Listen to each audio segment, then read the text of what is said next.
Humility is about having a realistic view of yourself. Which, by the way, when I say that, that means if you're a stinker, then you're a stinker. But if you're not, which I know if you're listening to this, you're probably not, then have that realistic view versus the view that your internal worst enemy might be having of you. To me, it means acknowledging your talents and accomplishments, but it also means recognizing that you're not perfect and that there's always room for growth. When you're humble, you understand that your successes often come with the help of others and that you can learn from everyone around you. At the same time, I think with humility, it's important to recognize your own worth and achievements along the way. This, again, is not about bragging. It's not about being arrogant. It's about having confidence in your abilities and being proud of the hard work and dedication that led to the successes in your life. Welcome to Beyond Your Default. I am your host, Liz Moorhead, and as always, I am joined by the one, the only, George B. Thomas. How are you? I'm doing great. There probably should only be one of me. I don't know if the planet or my family could handle more than one. So we're coming back off of a long weekend, 4th of July weekend, and I feel rejuvenated. I feel ready to rock and roll. So all is good. Well, let's dig in. What are your highlights and lowlights from the weekend? I get tired of constantly battling how much I should be working versus how much I should be relaxing on days that a world has dictated should be for relaxation. But that doesn't necessarily mean just because we've been told we should. But so mentally, it was a battle. I literally was trying to spend time with family. I was trying to spend time on the business. I was trying to spend some time with myself. And I wish I didn't have such a mental battle when it comes to that thing right there. Now, the highlight's easy. The highlight is I stepped on the scale and we are 30 pounds down, which is amazing and fun. And again, it's been more of what I have been allowing to go into my mouth as far as food and beverage. Have been doing a little exercise, but nothing to write home about. And the other piece of this, though, is if I do a highlight, is that my new walking treadmill with an actual desktop piece showed up this weekend, and I was able to put that together. So now I'm really interested in the change in lifestyle, aka I did not say diet, but the change in lifestyle, and now adding in this new walking treadmill to the work day.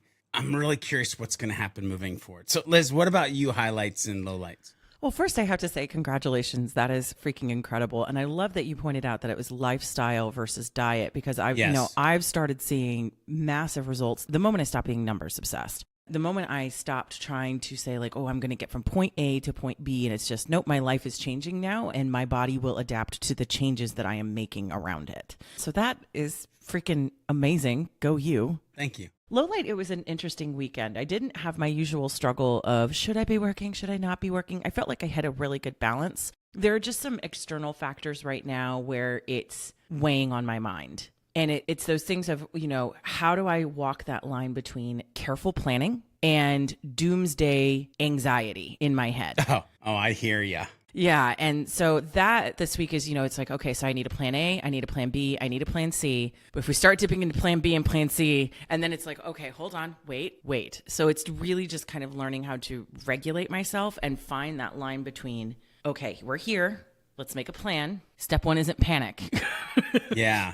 It's funny. We've both chosen to be, business owners, entrepreneurs, solopreneurs, whatever you want to call it. And it's funny because that life comes with some great freedoms, some great responsibilities, but the occasional panic attack, potentially. Panic.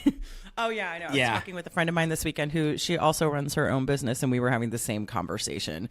We have those moments of, hey, remember when someone else used to take care of our health insurance for us? That was so nice. Yeah. It was so nice. I'm sure most entrepreneurs or business owners who have listened or are listening to this podcast have had moments in their careers, in their business life, where they've had $2,000, $200,000, and $2 in their bank account.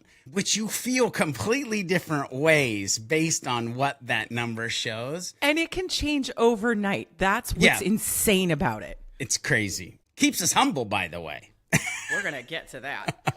And then my highlight is actually something I'm going to be writing about in this week's newsletter, beyondyourdefault.com/newsletter. So I'm staying with a friend this weekend, and we had this moment where we're in her new house, and we had 18 people here, including 10 kids. Oh, wow. We had 80s music blasting.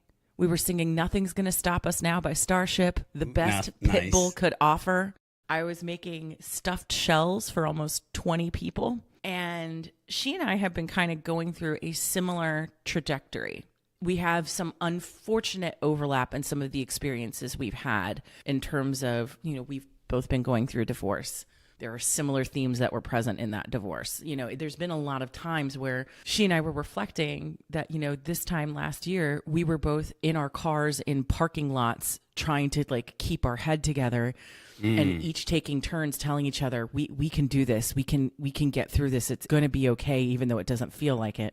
And then when we were flashing forward to being here in her house, in her kitchen, and everybody was dancing, there was this moment of, oh, so even if you can't see the other side, there is another side. And it will just happen like that. I mean, there is nothing to describe what that felt like.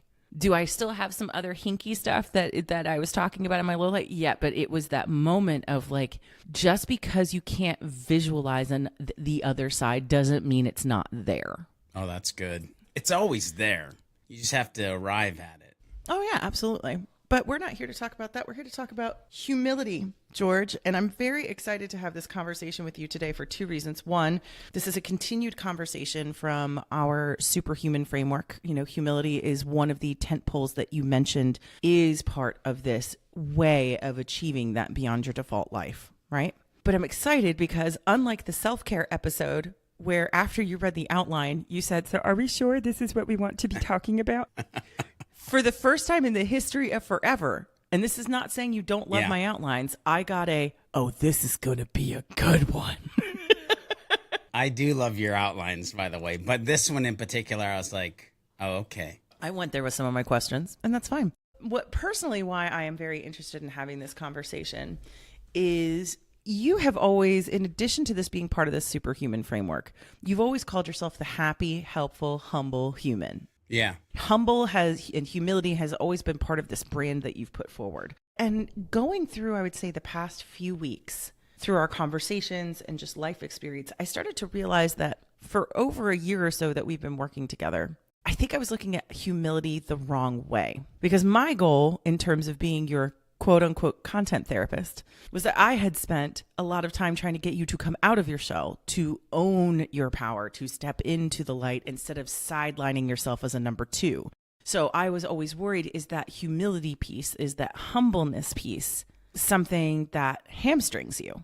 Is it something that you're saying, I'm being humble, but you're actually putting yourself in second chair for no reason? Right. And then last week in the newsletter, I wrote about humility because I've had a few experiences, I would say, over the past couple of months that have really pushed me to redefine how I look at humility. Because one of the things I've been really trying to do over the past, I would say, year or so is kind of a reckoning within, right? If I became someone who could make all of these fear-based decisions that then created this life that was just a prison, what was I doing? My heart wasn't open, and I wasn't allowing myself to be open-hearted. And so I want to read just a little portion from the newsletter issue I sent over the weekend. I was basically talking about, I am sitting here railing at you guys once or twice a week, like, do this, do that, be honest, tell me what you want, da-da-da-da-da, but I'm not being honest with any of you. So I'm going to take a moment and I'm going to be honest about what I'm feeling. You don't experience great love, you are humbled by great love. You don't experience inspiration, you are humbled by inspiration. You don't experience pure joy, you are humbled by pure joy. You don't experience the divine, you are humbled by divine. Humility, surrender, and relinquishing your need for control, these are your only tools to bring what you want within reach. You must let go of your expectations and demands and requirements in order to receive. You see, when what you want shows up and knocks up on your door, It does so with the demand of an absolute acceptance for what it is as it is. You get no say over its size, its shape, its form, its timeline, its breadth, its depth, its scale. You want true love and blinding passion? Here it is. You want to find inspiration in the revealing of your purpose? Here it is. You want answers to the deepest questions in your heart? Here they are. It's like a final test of sorts. Do you really want what you say you want? Are you willing to be humbled and humble yourself by what it is you seek? And so I have been going through this whole process of understanding what humility, at least so far, actually is for me. But as I've been going through this shift in my perspective, I knew this was the time we had to have this conversation. Because since it is such a critical part of the superhuman framework, and since I'm likely not the only one who maybe has not appropriately defined it in the past, do we all have a shared definition of what it means to be humble? I mean, maybe not. To be honest with you, for most people, I don't know if it's a major focus in their life. For me, this has been a 26 to 28 year journey of focusing on understanding, implementing this idea of staying humble, paying attention to ego, understanding the difference between proud and pride. So I don't know if we have a defined definition, to be honest with you, because it might not even be in some people's game. Well, then let's talk about it. Let's start our conversation here, George. How do you define humility? Yeah, for me, humility is this blend of religious beliefs and the psychological ideas that help us grow as humans. Liz, on the religious side, humility means recognizing that we depend on a higher power and understanding that we as humans have limitations. Depend on something, humans have limitations. An easy example in Christianity religion, for example, Jesus is a great example of humility because he served others selfishly. The Bible tells us to be humble towards each other, acknowledging that God favors the humble and opposes the proud. I've had to battle with pride in my younger life to the point where it broke me. But Liz, we'll chat about that in a bit. Religiously, humility means submitting to God or a higher power that you believe in and understanding that your talents, my talents, your successes, my successes are gifts from this higher power or the God that we believe in. It also involves serving others and putting their needs above our own.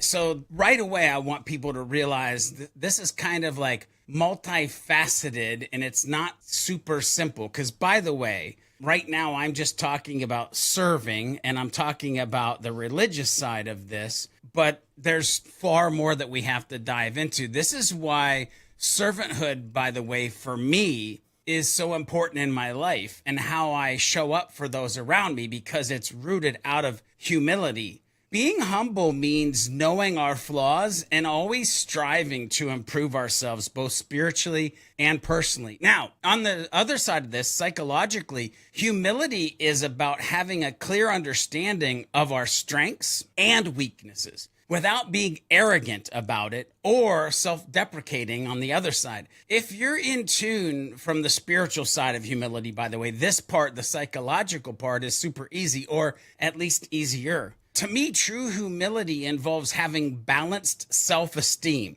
where we don't think too highly or too lowly of ourselves. In this sense, humility includes self-awareness, recognition of our abilities and limitations, and an openness to feedback and new ideas so that we can grow over time. Liz, I don't know about you, but that part right there feels like the bedrock for another topic that we've talked about on this podcast, which is growth mindset. But again, we'll hit that point a little bit later. Good humility. And I say that on purpose because you spent a lot of time trying to get me to show up as a whole ass human. And in the effort of wondering, and you even said at the beginning of this, is humility holding him back? Because, by the way, and it might have been a little because I used to say a lot, I'm just a guy. But that was my knee-jerk response to like trigger the deflation of the air in my cranium, aka my ego. Again, it's a balance, but good humility also means that we're being empathetic and compassionate, understanding and caring about others' perspectives and feelings. Again, this humility unlock in my life has made empathy a major focus on my journey through this life. So you have to think out of this conversation of humility and what it is, it's directly tied to the servanthood mindset that I have and the empathetic mindset that I have, as well as a growth mindset is essential. Where we see challenges and failures, where most see challenges and failures, we need to see them as opportunities to learn and grow. So if we combine both religious and psychological views, I would define humility as having a balanced and honest sense of yourself. I like some quotes. By the way, as always, there's some quotes and some scriptures sprinkled through this episode. We love a good sprinkle. We do. And I love the quote scripture 1-2 punch, actually, like getting both sides of kind of the stream, if you will. So Confucius wisely said, humility is the solid foundation of all virtues. It's about recognizing our abilities and limits, depending on a higher power and committing to serve others. By the way, that could probably be the dang definition, but the Bible supports this, stating, "Blessed are the poor in spirit, for theirs is the kingdom of heaven." And that's Matthew 5:3. Ladies and gentlemen, humility helps us grow continuously. It helps us develop empathy, and it helps us deepen our spirituality along the way, and it promotes well-being and encourages lifelong learning and self-improvement. Now, I don't know about you, but that sounds like a recipe to success for me. I love the way you framed it, but I do want to take a step back here and say some of the things that you were pointing to as more religious aspects. There are things, though, that I hear echoes of in either more secular, agnostic, or even atheistic circles. This level of humility that even if it's not rooted in some sort of spiritual set of beliefs, there's still that idea of there is something greater. Right, Carl Sagan, who is an author, an astronomer, a philosopher, also famously atheistic, he said once, modern science has been a voyage into the unknown with a lesson in humility waiting at every step. When we look at the world around us, I think it is always important for us, regardless, again, as to the belief structure it's rooted in, to recall, is there something outside of ourselves? Is there something greater than ourselves? Are there rules and larger forces at play? And the answer is yes, regardless as to what it is you believe. So let's keep going, though, because I want to go back to a piece of the conversation we had when we were introducing the superhuman framework. And when you talked about humility, you said that God had to break you to teach you humility. Nice try trying to sneak that one in like I wasn't going to come back here a few episodes later and say, so, sir, what were you talking about? Because that's what I want to know. Tell us about that experience and how it changed your perspective on humility. What happened? At that time, I was living in Jewett, Ohio. I was working at a camp called Faith Ranch. We had 4,200 acres. We would do horseback riding. We would have camps. I was a camp counselor. During that time, I was also like an archery instructor, rappelling instructor, certified lifeguard. A little unknown fact about me is I'm actually a certified riding instructor, Western and English, which is crazy. Listen, your boy used to be a cowboy. I'm just saying, I watched Yellowstone and it reminds me of my past. It's not like this fictional thing. You one time sent me a picture of you in a cowboy hat. I'm like, he looks very, very at home in that hat. Yeah, I was very comfortable in the cowboy hat. And so to make a long story short, I had worked at the camp for about 2 years. I ended up working at the camp for 3 in total before I moved on with life. And at this camp, we worked at like a farm year round, but then we had kids camps, during the summer. I got room and board and I made $100 a month, Liz. $100 a month is what we got paid. Wow. And I had been saving up my money, and there was this, I think it was 500 or 600 cc Honda motorcycle showed up. Somebody had came, they were gonna sell it. I was like, I want to buy it. The camp director, Bill, he said, I don't think that's a good idea. And listen, I had saved up money. I didn't really need a lot, but we were making $100 a month. And so I think I paid like $700 or $800 for this motorcycle. I didn't heed any warning. I was very like, I don't care what you say. I'm going to do what I want to do. Be careful, by the way, when your brain does that to you right there. And so I bought the motorcycle, and it's one of the weekends in between camp, finishing and starting again. And some friends of mine that worked at the camp, we decided we were going to go into Jewett and we were going to play some basketball. So I hopped on the motorcycle and took off and like headed into town. They were in I think it was like a gold station wagon following me. We get there, we play some hoops. You know, we have maybe a couple Mountain Dews and Cokes and whatever. And we're heading back to the camp. And I decide that it would be a good idea for me to show off. And I start going kind of fast, you know. And by the way, if you know anything about Ohio, you know the roads are windy. I'm wearing a pair of shorts because we're playing basketball. I have a leather jacket on because I'm not an idiot. And I have my helmet on, thank God, because it probably saved my life. I was going about 80 miles an hour. I was going around this turn. A possum, God, I hate possums. A possum came walking out in the road. I tried to dip out and dip back into the turn, but my front tire caught gravel instead of the asphalt. I remember trying to lean off of my bike because I knew it was going way wrong. And so I remember leaning off the bike, and then I remember waking up and standing up and telling them to get my helmet off. That I couldn't get my helmet off. I didn't know why I couldn't get my helmet off, but I couldn't get my helmet off. And they're like, we can't take your helmet off. You might have a neck injury. And I'm like, I wouldn't be standing if I had a neck injury. Like, take my helmet off. Because I was getting very claustrophobic. It was a full face helmet. It was full of dirt. I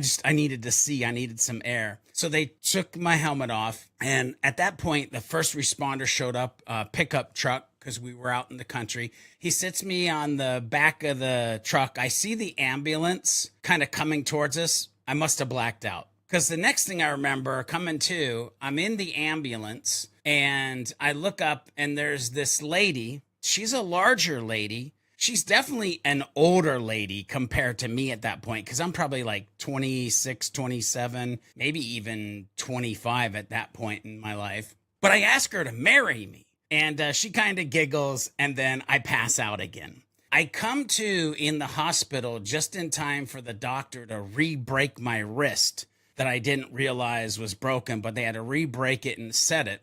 And so come to find out, one, I had a dislocated shoulder. That was on my left side. I had a broken wrist. That was on my right side. And I had stitches in my knee because gravel and asphalt and knees don't really mix. I get done with all of this and I'm sitting there in the bed, and sitting next to me is Bill, the camp director. And I'm waiting for it.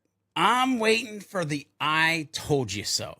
I'm waiting for the lecture of all lectures, because he was almost like a third dad to me, to be honest with you. Like he was one of my first, what I would call, life mentors. And you know what? He just humbly sat there and didn't say anything. And he took me back to the camp and he like made sure that I was okay. And so there was this sign of how not to be and how to be when somebody is actually in a place in their life where they don't want to be.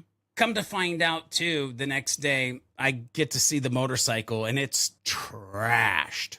The gas tank's laying beside it, seats all mangled, the forks are all bent, like it's gone. They're like, there's no salvaging it. And my friends start telling me the story about how when I went off the road, they saw the bike do 6 flips. And you could literally, when you went back to where we were driving, you could see 6 indentions where the bike had flipped. They found the gas tank like 150 yards on the other side of the road. And so all of this just created this moment for me where I was like, oh my God, I'm glad to be alive. Then this happened, which for a brief moment in time, I was like, oh God, just let me die right now. This is embarrassing. It was the Monday or Tuesday, campers showed up. I realized that I had to go to the bathroom. So I went from like this downstairs area where we're sitting on picnic tables. I went into the bathroom to use the bathroom. And then at 25, 26 years old, I realized I can't pull my pants up. And so I had to yell out of the bathroom, help, somebody help me. And Chuck, I'll never forget Chuck's name. Chuck came in and he's like, what's up? And I said, I can't pull my pants up. So he pulled my pants up. And he said, you okay? And I said, yeah, I'm okay. And I shut the door as he left, and I sat down on the seat of the toilet and I started bawling my eyes out, because I realized at that point, for God to get my attention, he had to break me.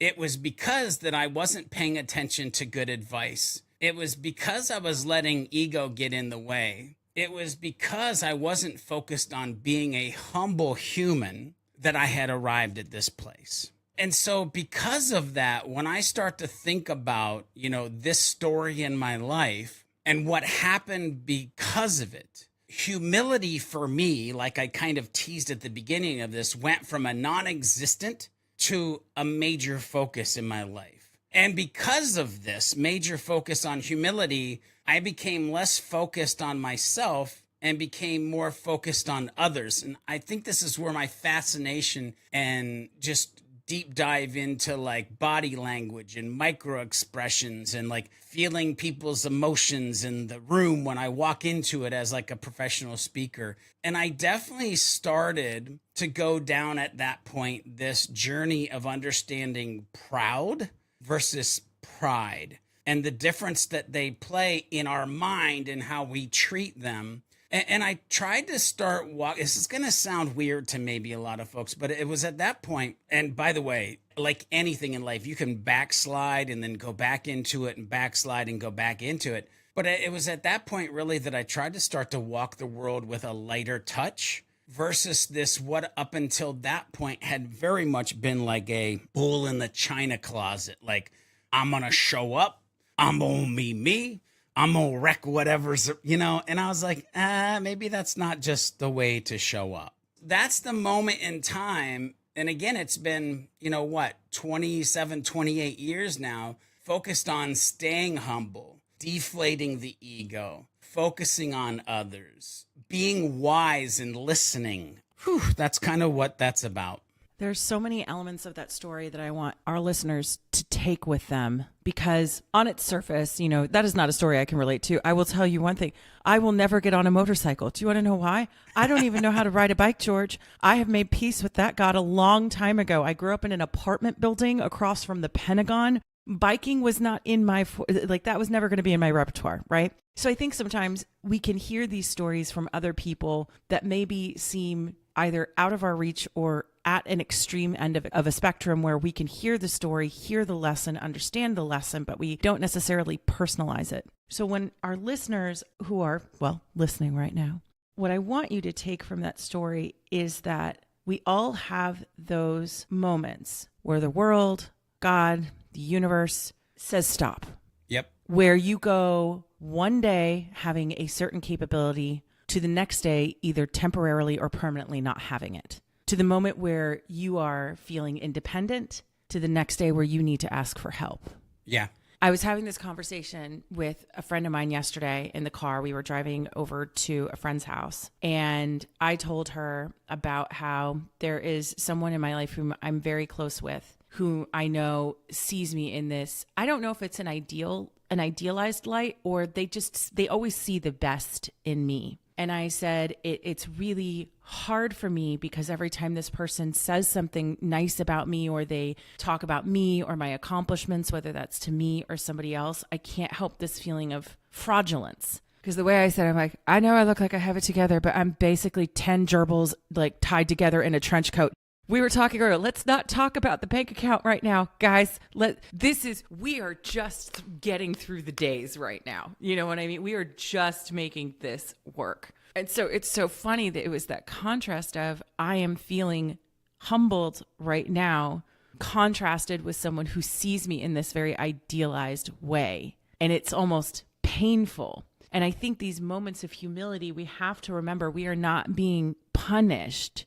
We're all humans just trying to make it work, guys. And sometimes we get a little bit big for our britches. Sometimes we shoot out a little bit over our skis. And sometimes there are just going to be things that happen that are outside of our control. Yep. My lesson in humility, I'm going to go in a bit of a different track because I have plenty of stories that have echoes of yours, right? Like, have I fallen down? Yes, I fall down more than I write words, and I'm a professional writer. Me and gravity, it's always a delicate dance. right?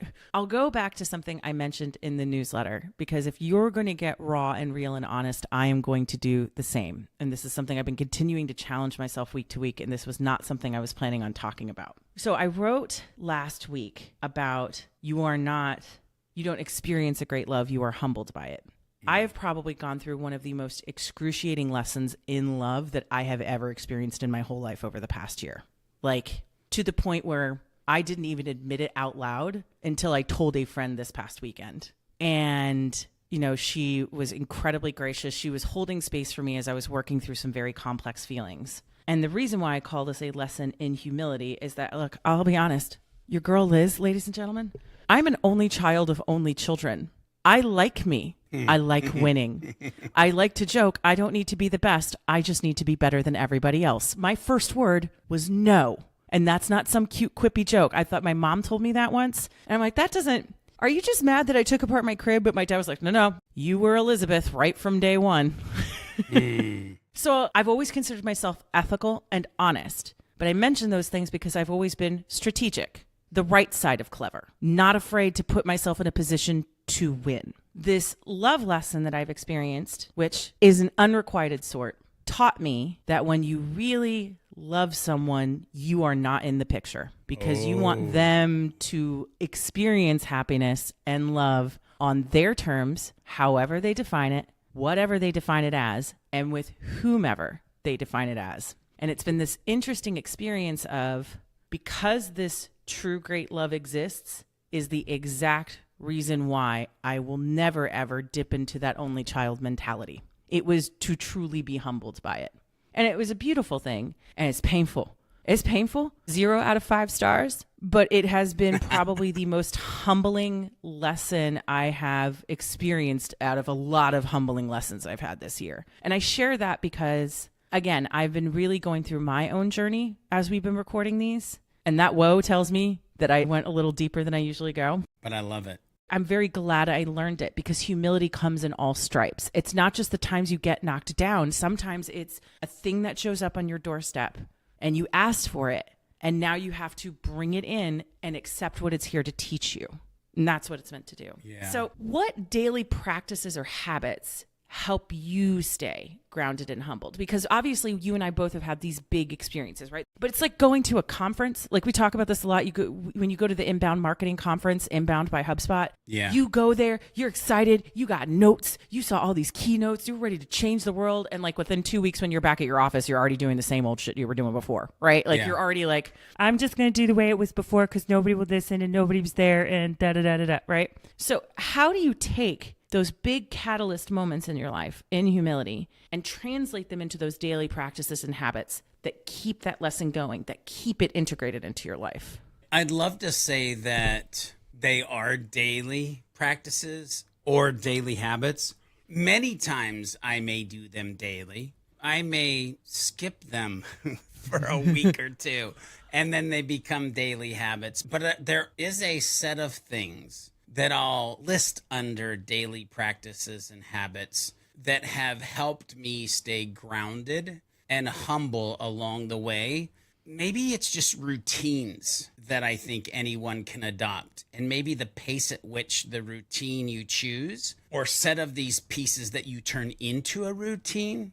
Anyway, the first thing that I try to start each day with, and again, I'm going to say the word try a lot over the next couple minutes, because these are goals, these are aspirations, these are things that, again, I try to keep in place. But starting each day with gratitude, before I let the day take over, I take a few minutes to reflect on the things that I'm thankful for, which helps me appreciate what I have and recognize the contributions of others in my life. And again, this one right here, this becomes even more important when you feel like you're in one of those catalyst moments, or when you're in one of the more stressful parts of your journey. Focusing in on gratitude, especially at the beginning of your day, might be the oxygen that you need to actually continue to move forward. The second thing that I'm a huge fan of, and I try to do, notice the word try again, is active listening. Whether it's at work or with family and friends, I try to make a conscious effort to listen more and talk less. And as somebody who has to talk to people, that's hard to do, meaning I got to do a lot of training and, this podcast and other podcasts. And so I do talk a lot. But when I'm in those one-to-one moments in life or one-to group, I really do try to listen more and talk less. Again, sometimes I completely fail at this one, but when it works, when it works right, this helps me understand others better and helps me keep my ego in check. See, that's the thing. If you're listening to the input around you, it kind of can become a mirror. And this even ties into like listening and even feedback in listening.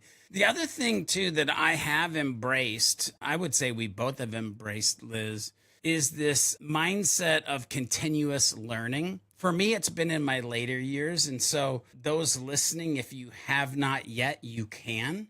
I mean, I listen to audiobooks, podcasts. I take courses, I read blogs, I seek out new knowledge at every turn possible. And by the way, I don't always do this in my lane, and I'm using air quotes for anybody who's listening here.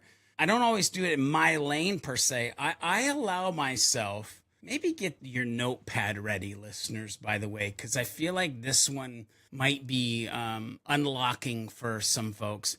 I allow myself to learn random things of curiosity. Random things of curiosity can actually give you a ton of power as you move forward. But this idea of learning and curiosity, it reminds me that there's always more to learn and that I don't have all the answers. And when you realize you don't have all the answers, by the way, I might be able to find them, but I don't have them. There's a level that allows you to stay at. I also try to make it a habit to admit my mistakes. This one might be one of the hardest in the bunch, by the way. I too feel confusion about that. I don't get excited about this one, but I do try to admit when I'm wrong. Like when I mess up, I try to own it and apologize if necessary. In your personal life, this is just a win for everybody. Professionally, it's like next level stuff that your clients probably aren't used to. But this idea keeps me honest and accountable, and it shows others that it's okay to make mistakes, which, by the way, if you're a leader and you want your team to embrace this mindset, then you have to lead with this mindset. And finally, Liz, what I'll talk about is I reflect on my day before I go to bed. Honestly, I'll sit there and I'll think about what went well. What could I improve? How did I treat others? And I'll sit there and dissect the day that I just had. And I guess you could call it a moment of reflection, right? You're reflecting on the main points of contact and conversation and community. And when I do this helps me stay focused on my personal growth throughout that day. Remember, I talk about 1% better each and every day. This is like the diagnosis of where was that 1%. And honestly, looking back at what happened in that day, the amount of value that I added or didn't add, or the conversations that I had or should have had, it keeps me very grounded. You've got to be open to looking at the bloopers of your life, not just the highlight reel. And so many of us just want to look at the highlight reel, which gives us a skewed perspective. By adding in these simple practices into your daily routine, your daily life, weekly routine, if it's better for you. I mean, it's helped me. It may help you stay humble and grounded and focus on continually growing and improving. And again, this is why I have that statement, and people have heard me say it in life and on this podcast, and humility is tied to the statement, 1% better each and every day. There's a couple quotes in scripture, Liz. Marcus Tullius Cicero remarked, "The higher we are placed, the more humbly we should walk." By the way, this quote scares the crap out of me because as a person who is trying to live a life beyond their default, as a person who is trying to climb the highest of mountains, as the person who now has George B. Thomas for speaking and emceeing, Sidekick Strategies for agency services, and Beyond Your Default for helping people grow personally, I'm headed to high places. I've been focused on being humble, but you telling me I got to double down? There's a lot more work to do is what I'm saying there. And so the Bible echoes this sentiment, though, of this quote, urging us to humble ourselves. It actually says, humble yourselves before the Lord, and he will lift you up, James 4:10. It sounds great, but it's a lot of daily, weekly actions, habits, focus. It's a great direction to go. It's a hard journey to navigate. There are two things I want to point out there that I loved what you said. I loved all of that. And also, I don't know if anybody else listening to this just had that moment, felt that one right in my bones. But I will say one thing I find fascinating about those moments where when you were starting to talk about, when I have to admit I effed up, right? The thing that actually helps me in those moments is a reminder that less is more. Usually where you get in trouble with those big apologies, whether you're talking about personal apologies or apologies to a client, you can just say, I fucked up. Period. Full stop. And you'd be surprised the ability of apologizing without editorializing is usually what people are looking for. They're not looking for some essay or monologue from you. It was a Tuesday. It all began when I was 10 and I showed an aptitude for the clarinet. Like, nobody wants that. No. Because sometimes that's really all. I screwed up. The end. Yeah. I'm sorry. Yeah, it might sound like my bad. It might sound like, wow, I could have handled that better. Whoops. Like you and I have done that to each other where it's like, so Liz, oh, yeah. So George, oops. Oops, a big dumb I did oops. it again. Sorry. The other thing I want to point out is you mentioned something about highlight reels. And I think especially in an age of social media, it becomes even more important. I think everybody listening should take comfort in the fact that if anybody were to get strategic enough, we all have highlight reels. Everything always looks glossy on the surface. We all have highlight reels and we all have blooper reels. I was talking with someone over the weekend, one of our clients actually, someone who has started their own business, and she's feeling a bit nervous because she doesn't have as much experience in the industry as other people do. But she has been a business owner for many years. She's bringing in new perspectives. And I talked to her about the fact that, you don't have to have it all figured out. In fact, I'm going to send you the first video I ever did for a company named Impact that I used to work at. It is terrible. It should be buried within the sands of time. George, I will send it to you. It is probably the funniest thing I have ever done. You would look at it and say, nobody would let this girl in front of a camera again. And that is true. But the problem was it was the pandemic. So we had no one else. So Liz had to learn. And you know this. You do a ton of camera work. Me, you, our mutual friend Marcus Sheridan, all of these people who people get used to seeing on stage and seeing in a glossy way. Do you know how many bloopers I have? As a joke one time, my old video producer put together a blooper reel that can never actually be shown publicly. That's just me saying the F word a bunch of ways, and they put it like it's a supercut, and there's like, I'm singing it. It's like a 2.5 minute long thing.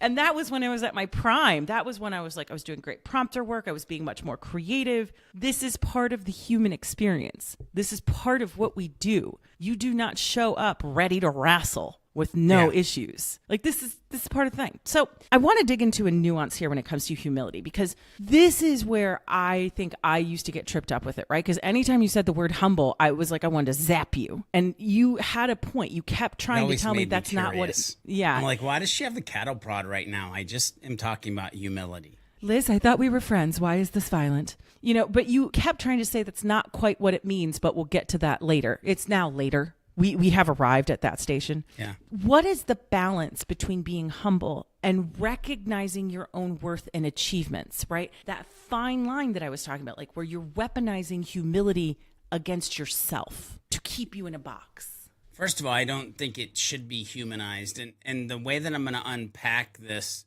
I mean, these are my words, my thinking of, the conversation. There might be a PhD, doctorate, whatever, that would maybe go deeper than this. And who knows, maybe in the future we'll try to interview somebody that's way smarter than me on this topic of humility and the idea of self-worth and it being empowering versus weaponized. But to me, balancing humility with recognizing your own worth and achievements involves this understanding and appreciating of your own strengths and limitations without letting either overshadow the other. The word balance comes to mind. Like when I think about answering this question, Liz, and where my brain goes is literally to like the yin yang sign and balanced, and it being kind of the both sides evenly weighted out.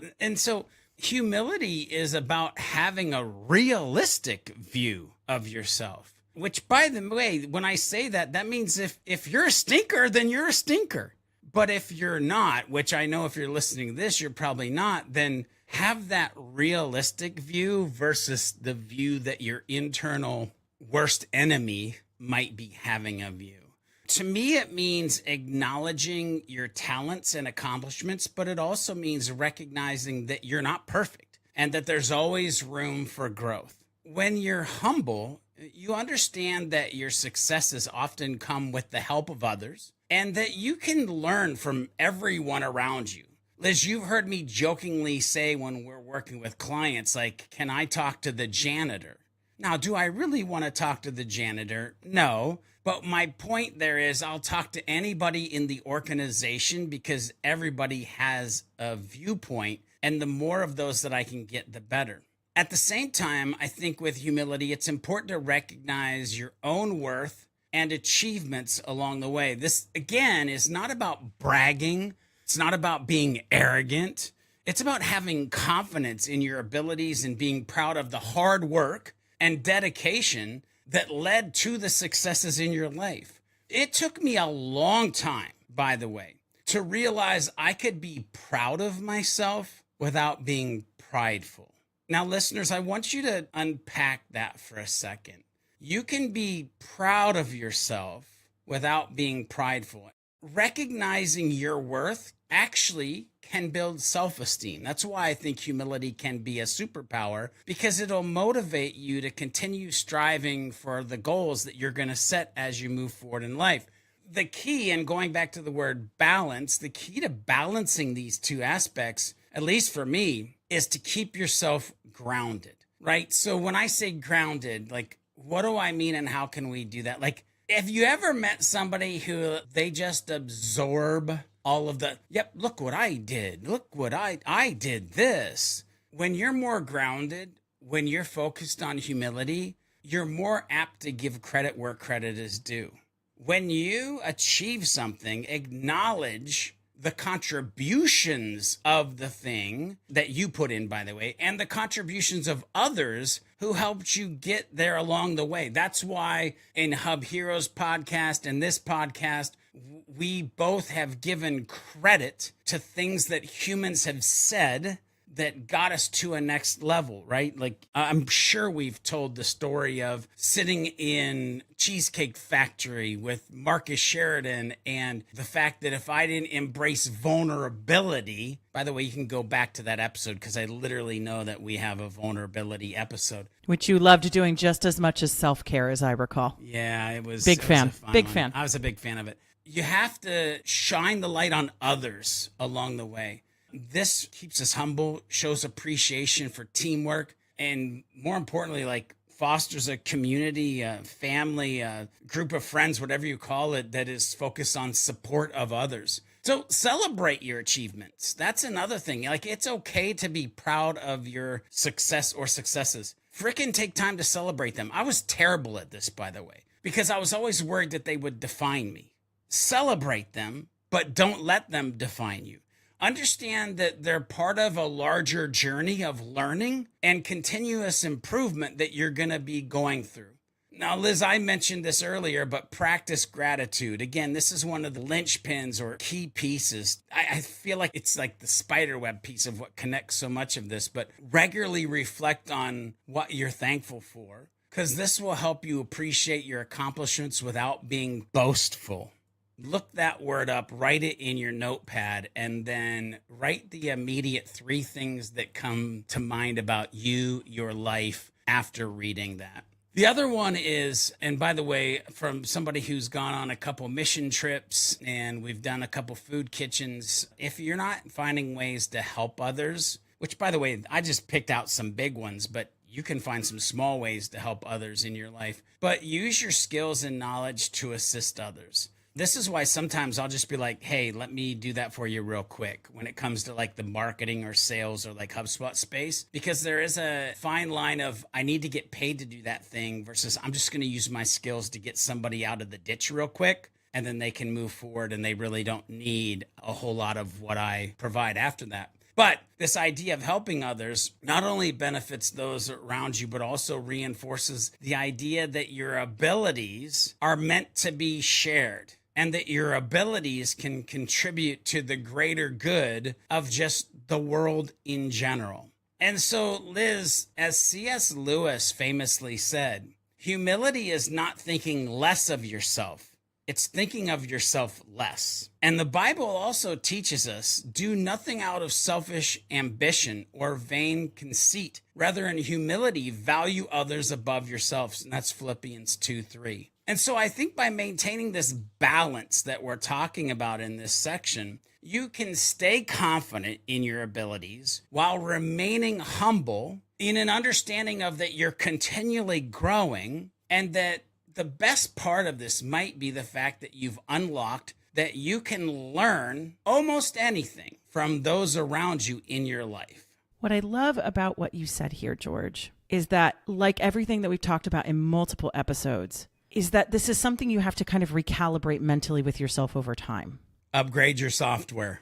Yeah, and it's that fine line, right? Between, we talk a lot about frameworks, mindsets, best practices. That's how we structure out whether we're talking about Beyond Your Default or how we teach inbound and how we talk about HubSpot with our clients. It's this idea that we have mindsets that inform flexible frameworks that inform daily best practices. It's the same thing that we see here in that we have a certain mindset, understanding that difference between proud and pride, understanding there are things outside of ourselves, but we can also still be proud of ourselves. We can still recognize ourselves and recognize our worth. But the reason why those are not rigid frameworks, mindsets that can never be broken or shifted, is because we have to allow the human experience to mold and shape us as we move forward through these moments. What I would be curious to hear from you, though, is what advice you would give to someone who is struggling with that ego piece of it, right? Where they find it hard to practice humility. And I will be the first to admit that sometimes I fall into this trap. I'll get high on my own Kool-Aid, get high on my own Liz Supply. When you get a lot of recognition about things, or maybe just it's something you don't allow yourself to tap into. It could be a lot of reasons, but how do you talk to someone in that mindset? First of all, we're all really good at like allowing ourselves to, or I'm the gal, whoever you are, like, listen, before my motorcycle accident, that was my default state. I was the shiz. I mean, listen, at the camp, right? I want everybody to think about this for a second before I answer your question, Liz. At that camp, I was a certified riding instructor, certified rappelling instructor, certified archery instructor, certified lifeguard. I was the guy, at least in my own mind. And so that motorcycle accident was getting me off of my high horse because, like you kind of jokingly said, we were way too high on the George supply, right? And so for someone who is struggling with ego and you're finding it hard to practice humility, I'm going to give you some advice, but I'm also going to take a moment here to say, please take the advice, because being broken to learn these lessons is way more difficult. I would just rather you learn these lessons and be able to implement them in your life. So one of the key things is that you got to practice self-reflection. Take time each day to reflect on the actions and attitudes that you're having and doing. I'm not a huge journaling person, but if you like to journal, journaling can help you identify moments when your ego took over. And that's where you want to look at what impact your interactions and decisions made or happened to that situation. Adding in this gives you a level of self-awareness. And by the way, self-awareness is the first step in managing your ego. If it goes untapped, unchecked, unnoticed, it's kind of like high blood pressure. It starts out normal and it just starts to bubble up to where it gets to the point where it's going to be a bad thing. The other thing, and this is going to be real difficult if you are friends with ego, if you are slightly egotistical, maybe at this point. But I'm going to tell you that it's been one of the most eye opening pieces for me, and that is seek feedback from those around you. Now, it has to be people you trust, but actively ask for feedback from trusted friends, family. If this is a work thing, maybe it's your colleagues. But when you ask for that feedback, be open to their perspectives and listen to what they're saying, even if, and it's going to be, uncomfortable. But when you are able to embrace this constructive criticism, again, from people you trust, it can help you see the blind spots and areas where your ego might get in the way. And to be honest with you, before my motorcycle accident, I was like that horse with blinders on, where I just saw straight ahead. I couldn't see to the left or right. And so you got to look for these blind spots, and feedback and listening to those around you, and then taking action and change based on the constructive criticism that you get in that uncomfortable moment or conversation is going to be key to get out of this like ego ruling your life. I mentioned this one earlier, but I definitely think it deserves repeating, and especially after the last thing that I just talked about. But focus on listening. Make a conscious effort to listen more and talk less. Truly pay attention to what others are saying without planning your response. And again, too many times when we're just communicating to be right, we already know what we're going to say before they actually finish the sentence. That's not communicating, that's lecturing. Exactly. And so little practice in your life will help you appreciate the viewpoints of others. And in its own small way will help you reduce your focus on yourself.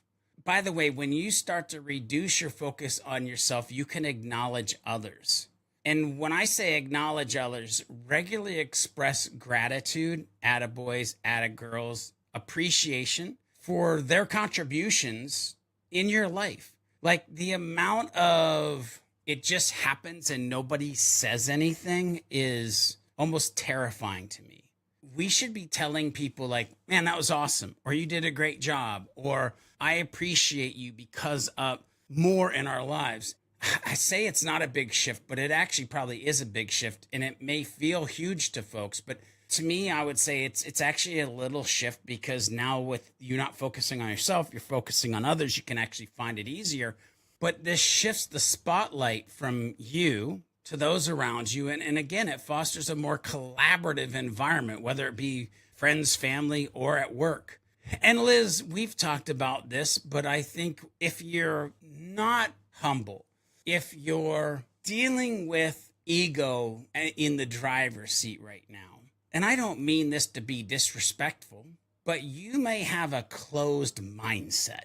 And man or gal, that's dangerous.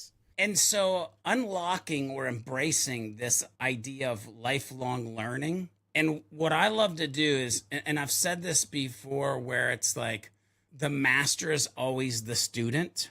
Adopting a beginner's mindset. Remember that there's always more to learn, and that everyone you meet knows something that you don't. And I have to ask you, like, do you walk this planet thinking that you're the smartest person in the room? You may be, by the way, but that doesn't mean you need to think that way or act that way. This humility in learning helps. And I think, by the way, this might be one of the reasons that I doubled down on, like, I'm going to learn everything that I can. I'm going to grab this sponge mentality, is based off of this, because humility in learning helps keep that ego in check.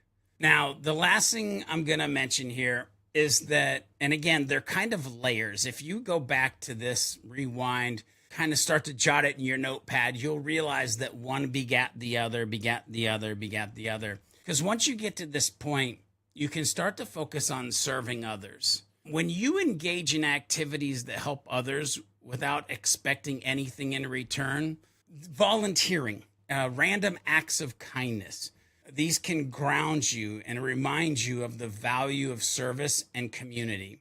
I think about the mission trips that I've been in. And when we went to Billings, Montana, and we did a mission trip at the Indian reservation, masterclass in humility. Masterclass in humility. Like when we've gone and worked at soup kitchens and I see my kids helping people and they're having the realization of the life that they have, masterclass in humility.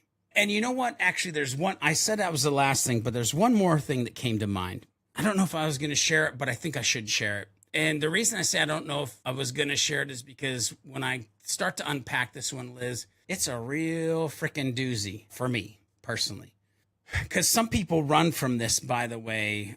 Ladies and gentlemen, you have to remember your roots. You have to reflect on where you started and the journey that brought you to where you are. Recognize the support and opportunities that helped you along the way. It can foster a sense of humility. To know that I've gone from one-room log cabin to business owner. To know that I've gone from a one-room schoolhouse to certified HubSpot trainer. To know that this massive change from just being a inbound zero to being an inbound hero. Heck, let's even go more recent. To know that I've gone from not having any conversations in the personal growth space to us now doing episode 45 or 6, you got to remember your roots along the way. Liz, you talked about your first video. The first video I ever did started out with a photo of me leaning against a brick wall with 3 HubSpot certifications and then had about a 1.5-minute screen share video where you just saw the screen and that was it. It was horrifying, but it's the roots. It's the roots that got us here. So you have to think about where you came from. You have to think about the journey that you're on.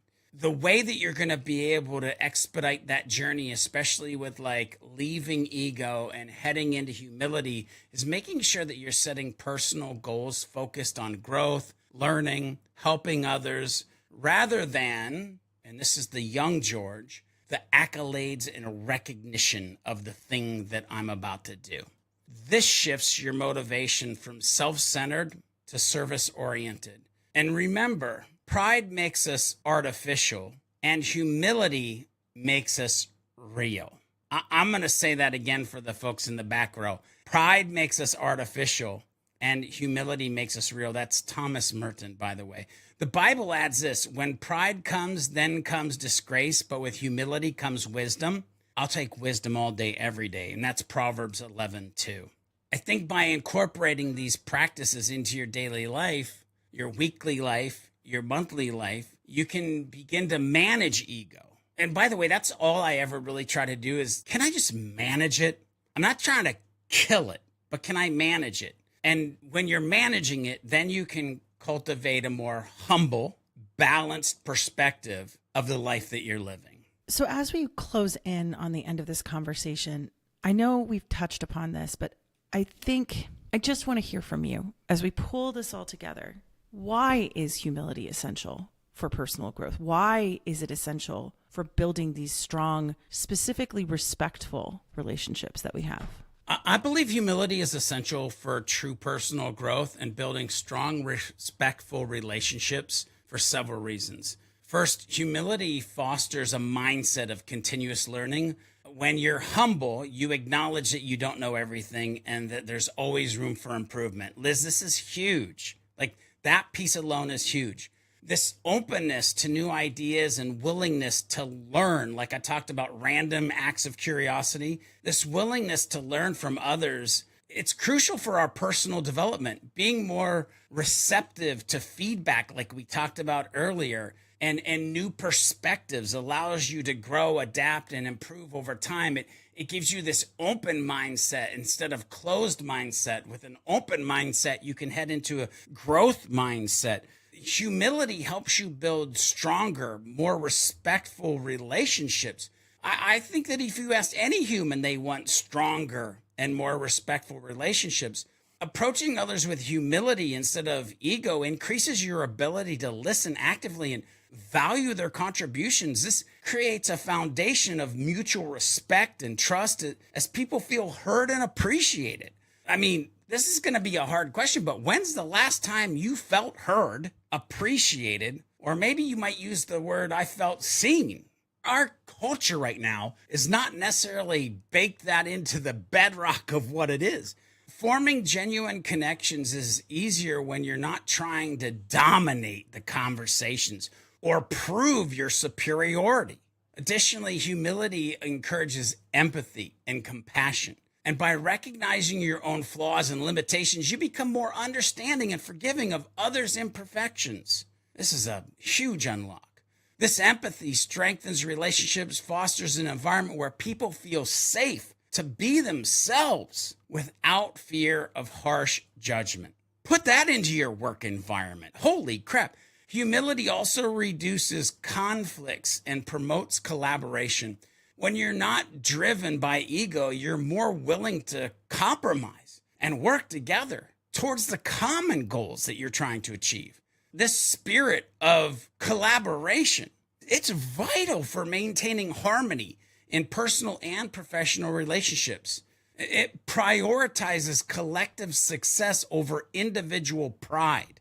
Not to mention, humility helps you stay grounded and realistic. By keeping your achievements in perspective and acknowledging the contributions of others along the way, you avoid the pitfall of arrogance and entitlement. I don't know about you, but there's been plenty of times in my life where I felt arrogant and probably felt entitled. And those are spaces that I do not want to be in. So moving forward, this balanced view of yourself, of myself, of your abilities, of my abilities, prevents this overconfidence. And it makes sure that you remain approachable and relatable. That's where you want to be, approachable and relatable. Trust me when I tell you, you want to be moving yourself as far away from arrogance and entitlement to approachable and relatable, especially as you travel this journey to a life beyond your default.